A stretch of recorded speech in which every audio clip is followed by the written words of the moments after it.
Merhabalar. Bugün hem sıcaklık ölçeri hem de nem ölçeri üzerinde barındıran bir kartı tanıtacağız. XH-M452 bu kartın adı. Bir kart, bir de sensör tarafı var arkadaşlar. Kart bu şekilde. Şurada sensör girişi var. 3 girişli. Şu girişi zaten sokete direkt oturuyor. Diğer türlü oturamazsınız. Şu besleme ucu ortadaki. Diğer taraftakiler röle uçları.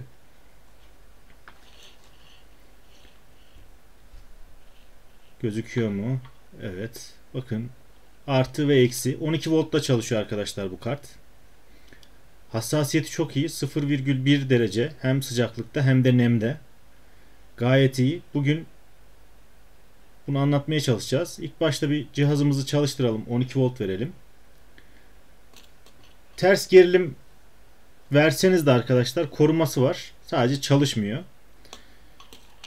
O yüzden artı eksiği karıştırsanız bile sıkıntı olmayacaktır. Ama 12 volt vermeniz gerekiyor. Dediğim gibi ortadaki klemens cihazın giriş gerilimi. Sensör takılı değilken arkadaşlar şimdi bir enerjimizi verelim. Bakın 7 şeklinde bir gösterge var. Daha doğrusu ters bu şekilde. L şeklinde diyebiliriz. Şu an düzeltelim. Bakın görünüşü bu şekilde. Klemensler yukarıya bakacak. Kırmızı olan taraf sıcaklık sensörümüzün olduğu kısım. Mavi olan kısım da nem sensörümüzün olduğu kısım. Yani şu an sıcaklık 24,2 derece. Nem de %37,4 olarak ölçülüyor arkadaşlar. En baştaki kısma bir kere bastığımda sıcaklığın alt değeri. Hemen yanındakine bastığımda sıcaklığın üst değerini görüyorsunuz arkadaşlar. Sıcaklık alt değeri 28,5 derece. Üst değeri de 29 dereceymiş. Neminki alt değeri %55. Nemin üst değeri de %58 olarak ayarlamışım. Tabi bunları değiştirebiliyoruz uzun basarak. Mesela sıcaklığın alt değerini değiştirmek için en soldaki kısma basıyorsunuz ve sıcaklığın alt değerini değiştirebilirsiniz. Yanıp sönmeye başladığı an değiştirebiliyoruz arkadaşlar. Bakın değiştirme işlemini de yine sıcaklığın altındaki butonlarla yapıyoruz arkadaşlar. Sol taraftaki arttırma, sağ taraftaki azaltma butonlarımız. Şu an bakın sıcaklığın üst değerini değiştireceğim. Uzun basıyorum. Bu arttırma butonu. Yan taraftaki azaltma işlemi yapıyor şu an. Yanıp söndüğü an değiştirme işlemini yapabilirsiniz. Yanıp sönmeye başladığı an. Hemen nem kısmına bastığınız zaman da değerler alacaktır. Nem için de aynı şekilde nemin alt değerini değiştirmek için nemin altındaki nemin altında iki tane buton var. O butonun sol tarafındakine basarsanız uzun basarsanız nemin alt değerini değiştiriyorsunuz. Üst değerinde yine nemin altındaki sağ taraftaki butona uzun basarak değiştirebilirsiniz. Arttırma azaltma işlemleri de aynı şekilde. Bakın şurada iki tane de led bulunmakta. Kırmızı ve yeşil. Kırmızı sıcaklık için, yeşil nem için. Yani şu an cihaz çalışıyor arkadaşlar. Şu an cihazımız çalışıyor. İki tarafta çalışıyor. Yani lambalar yanıyorsa oraya ne bağladıysanız çıkışa ikisi de çalışıyor demektir. Hatta ölçelim isterseniz.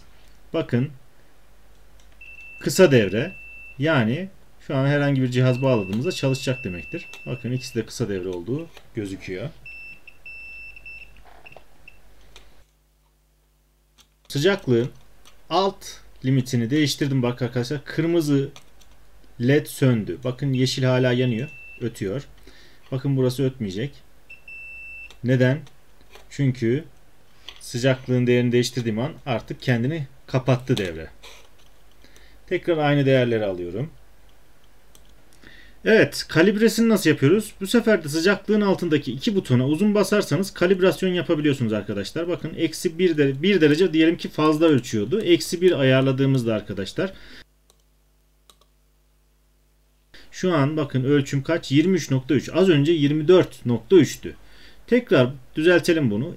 Sıcaklığın altındaki iki tuşa uzun basıyorum aynı anda. Bakın tekrar bunu sıfırlıyorum. Maviye bastığımda düzelecektir. Bakın şu an 24,3 ölçecek. Kalibrasyon bu şekilde. Yine nemde de aynı şekilde arkadaşlar. Nemde de altındaki iki butona birden basarsanız 2.00 yanıp söndüğü an kalibreye geçmişsiniz demektir. Bakın bu sefer %1 arttıralım. 37.5 oldu. Normalde 36.5 civarındaydı az önce. Tekrar düzeltelim isterseniz. Yine uzun basıyorum. Sağdakiyle azaltıyorum.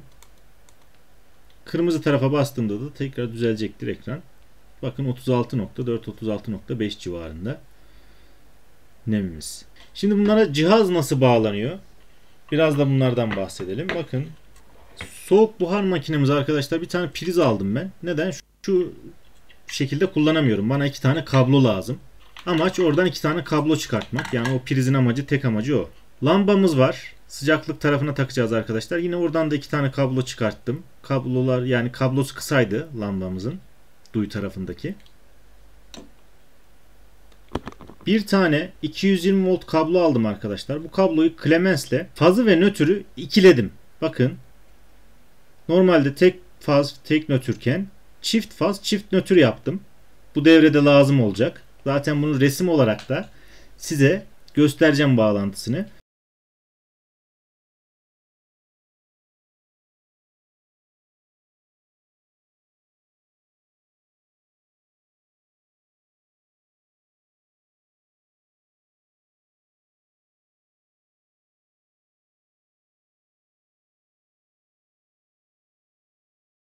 Özellikle belirtiyorum. Eğer konuyla alakalı bilginiz yoksa lütfen uzman birinden yardım alınız. 220 volt tehlikelidir ve ölümcüldür arkadaşlar.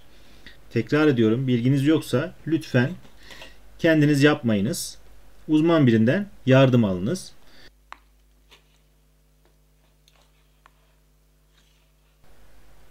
Bakın 2 tane fazım vardı arkadaşlar. İkisini de Clemens'e giriyorum arkadaşlar. Clemens'lere.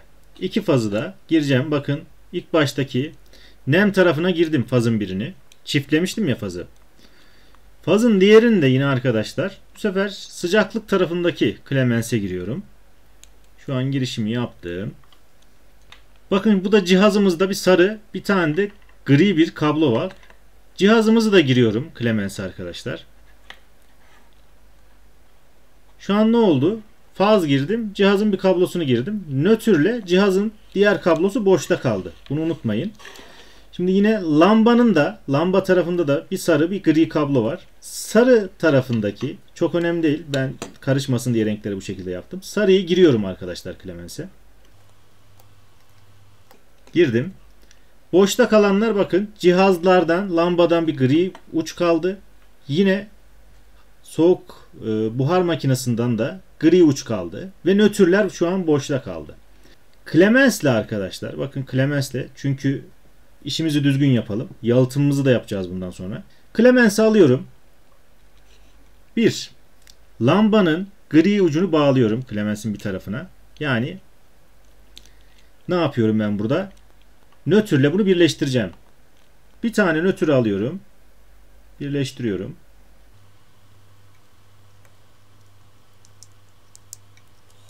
Yine ne kaldı? Soğuk buhar makinesinin gri ucu ve bir tane nötr boşta. Yine Clemens'le bakın o gri ucu giriyorum Clemens'e. Lütfen yalıtımı iyi yapın. Enerji altında çalışmayın arkadaşlar. Bakın enerji yok şu an. Prizler bağlı değil. Lütfen enerjiye çok dikkat ediyoruz. 220 volt tehlikeli ve ölümcüldür. Eğer bilginiz yoksa, bu konuda uzman değilseniz lütfen uzman birinden yardım alınız. Evet. Tekrar Clemens'i bağlıyorum. Şimdi bunların yalıtımını yapmamız gerekiyor arkadaşlar. Yalıtımını yapmadan kısaca bir daha tekrar anlatalım. Bakın 2 tane faz, 2 tane nötr kablom var. Fazları direkt girdim. Fazları direkt girdim. Cihazdan gelen birer kabloyu, sarı kabloları yine direkt giriş yaptım arkadaşlar. Cihazdan gelen gri kablolarla nötrleri birleştirdim. Şu an iki tarafa da 220 volt gidiyor. Ne yapacağım şu an? Şu an kablolar çok karışık halde oldu. Sadece biraz ekrana sığsın diye bu şekilde yaptık biraz da. Yalıtımını yapmam lazım. Çünkü elektrik tehlikeli bir iş. İzole bantla bütün klemensleri, açıkta kalan uçların hepsini yalıtımını yapıyorum. Evet, yalıtımımızı gerçekleştirdik. Şimdi enerji vereceğiz arkadaşlar karta. Enerjimizi verdik. Bakın geldi. Sıcaklık ve nem değeri yazıyor. 25 dereceye 35.3 nemimizde. Sıcaklık alt değeri 28,5 derece. Sıcaklık üst değeri 29 derece. Nemin alt değeri, bakın ona da tıklayalım, %55. Nemin üst değeri de %58'dir. Şimdi arkadaşlar ne olacak? %29'a, yani çalıştırdığım an 2 senede enerji gitmesini bekliyorum ben. Enerjiyi verelim isterseniz. Bakın verdik. Şu an 2 senede enerji gitti. Sadece benim buhar makinem enerji gelse bile tuşuna basmadan çalışmıyor maalesef. Normalde böyle olmayacaktır başka nemlizörlerinde. Şu an çalıştı. Bakın buhar makinesinden buhar çıkıyor. Gözüküyor mu bilmiyorum. Lambamız da şu an yanıyor. Sıcaklık yavaş yavaş artıyor. Nem de giderek yavaş yavaş artıyor. Ben videoyu biraz hızlandıracağım, saracağım.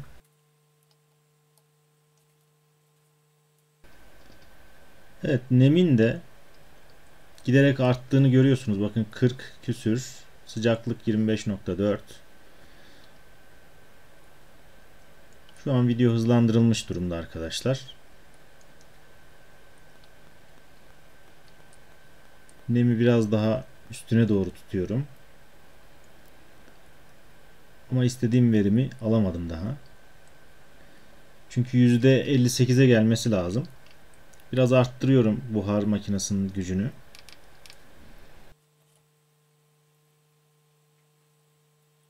Bakın hızlandı. 45, 46, 47, 49, 50'ye kadar çıktı. Ama 58'e varmayacak gibi. O yüzden bakın 52 oldu. 53, 54 bayağı iyi. 55, 57. Elimle biraz şu tarafa çekeyim, buhara doğru.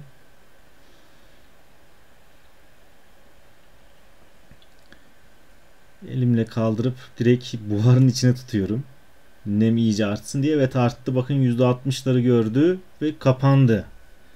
Gördüğünüz üzere durdu cihazımız. Lambamız hala yanıyor çünkü sıcaklığımız 25.9'da. Bakın %55'in altına düştüğü anda geri enerji geldi cihaza. Nem kısmı bu şekilde. Şimdi sıcaklık kısmına bakalım. Lambanın oraya koydum. Buhar kısmını biraz şu tarafa döndüreceğim ki soğuk havadan dolayı sıcaklık tam artamıyor. Sıcaklık şu an 25.9 derece. İyice yanaştırıyoruz lambaya doğru. 26 derece, 26.1, 26.2. Yavaş yavaş artıyor. Yine de bir destek çıkmak gerekecek. Ben bir üfledim o yüzden burada. Nem arttı o arada. 27.2 derece, 27.3, 27.4. Yavaş yavaş arttığını görüyorsunuz.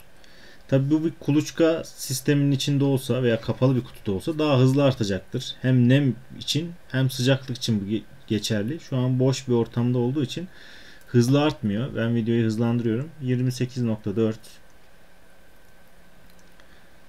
Sıcaklık üst değeri 29. Tekrar görüyorsunuz. 29'a geldiğinde atacaktır. Evet, bakın 29 dereceyi gördüğü an durdu. Gördüğünüz üzere lambamız devre dışı kaldı. Şimdi ben bunu soğuk buhar makinesiyle soğutuyorum. Lambamız tekrar yansın diye.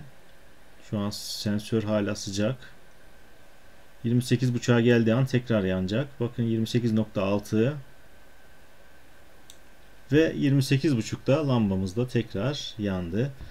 Dinlediğiniz için teşekkürler. Yorum kısmına sorularınız varsa yazabilirsiniz arkadaşlar.